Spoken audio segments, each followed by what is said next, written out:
Welcome to 108. Telugu తెరపై అందం అభినయం కలగలిసిన నాయకులలో వాణిశ్రీ పేరు కనిపిస్తుంది. తనకంటూ ఓ ప్రత్యేకమైన స్థానాన్ని దక్కించుకొని ఆ స్థానాన్ని సుదీర్ఘ కాలం పాటు కాపాడుకుంటూ వచ్చిన కథానాయికలో వాణిశ్రీ పేరు వినిపిస్తుంది. అప్పట్లో సినిమాల్లో కథానాయికగా ఎంపిక కావాలంటే ఎన్నో పరీక్షలను దాటుకుని వెళ్లాల్సి ఉండేది. కథానాయికగా నిలదొక్కుకోవాలంటే అంతకంటే ఎక్కువ కష్టపడాల్సి వచ్చేది. అలాంటి అగ్ని పరీక్షలను తన ప్రతిభా పాఠవాలతో అవలీలగా దాటేసిన అరుదైన కథానాయిక వాణిశ్రీ. వాణిశ్రీ ఆగస్టు 3, 1948లో నెల్లూరు జిల్లాలో జన్మించారు. ఆమె అసలు పేరు రత్నకుమారి. సినిమాలోకి వెళ్ళిన తర్వాత ఆమె పేరును వాణిశ్రీగా ఎస్వి రంగారావు మార్చారు. వాణిశ్రీ సంపన్నుల ఇంట పుట్టలేదు. సమస్యలు తెలియకుండా పెరగలేదు. చాలా చిన్న వయసులోనే ఆమె తండ్రిని కోల్పోయారు.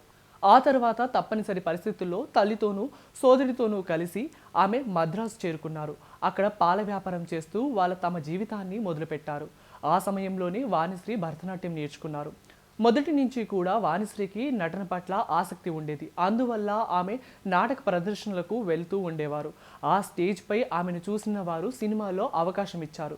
తెలుగులో ఆమె భీష్మ సినిమా కోసం కెమెరా ముందుకు వెళ్లారు. అలాగే కన్నడ, తమిళ సినిమాలకు కూడా పరిచయం అయ్యారు.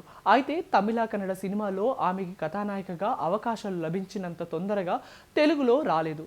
తమిళంలో శివాజీ గణేశన్, కన్నడలో రాజ్ కుమార్ సరసన నాయికగా చేస్తున్నప్పటికీ తెలుగులోని కామెడియన్స్కి జోడిగా మాత్రమే ఆమె కనిపించారు. అలా కొంతకాలం పాటు చిన్న చిన్న పాత్రలు చేస్తూ సహనంతో ఎదురు చూస్తూ వెళ్ళిన ఆమెకి రంగుల రాట్నం మంచి గుర్తింపును తీసుకొచ్చింది. ఈ సినిమాలో వాణిశ్రీపై చిత్రీకరించబడిన ఇది మల్లెల వేలయని పాట ఆమె కెరియర్లోనే ఆణిముత్యమైనదిగా నిలిచిందని చెప్పుకోవచ్చు. ఆ తర్వాత మరపురాని కథలు సినిమాతో తొలిసారిగా ఆమెకి కథానాయికగా అవకాశం లభించింది. కృష్ణుతో చేసిన మరపురాని కథ, శోభన్ బాబుతో చేసిన బంగారు పంజరం సినిమాలు కథానాయికగా ఆమెను నిలబెట్టాయి. ఆ తర్వాత ఎన్టీఆర్తో చేసిన నిండు హృదయాలు హిట్తో ఇక ఆమె వెనుదిరిగి చూసుకోలేదు. ఓవైపు శారద, కాంచన వంటి కథానాయకుల నుంచి గట్టి పోటీ ఉన్నప్పటికీ వాణిశ్రీ వాళ్ళ దాటిని తట్టుకోగలిగారు. సావిత్రి తర్వాత అంతటి కథానాయికగా అభిమానుల మనసును గెలుచుకున్నారు.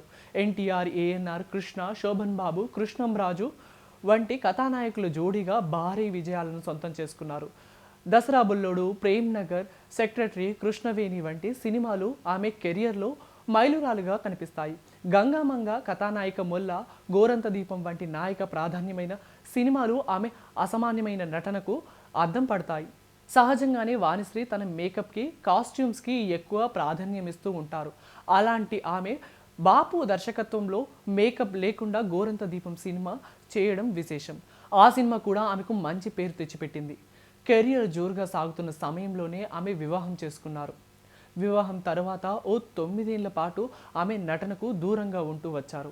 ఆ తర్వాత ఆమె కొన్ని కారణాల వల్ల రీ ఎంట్రీ ఇవ్వాల్సి వచ్చింది. అత్తకి యముడు, అమ్మాయికి మొగుడు సినిమాతో ఆమె రీ ఎంట్రీ జరిగింది. ఈ సినిమాలో ఆమె పవర్ఫుల్ అత్త పాత్రను పోషించారు. ఆహ్వభావాలతో కూడిన అత్త పాత్రలో ఆమె నటన ఆ సినిమాకి హైలైట్గా నిలిచిపోయింది. అల్లుడు కొమ్ములు వంచిన ప్రయత్నించే అత్త పాత్రకు ఆమె కేర్ ఆఫ్ అడ్రస్గా మారిపోయారు. ఆ క్రమంలోనే వచ్చిన సినిమాల జాబితాలో పెద్దింటి అల్లుడు, అల్లరి అల్లుడు, దొంగల్లుడు, బొబ్బిలి రాజా, బొంబాయి ప్రియుడు కనిపిస్తాయి. ఈ సినిమాలన్నీ కూడా భారీ విజయాలను అందుకోవడం విశేషం. అలా రీ ఎంట్రీలో కూడా తన హవా కొనసాగించిన ఘనత వాణిశ్రీకే దక్కింది.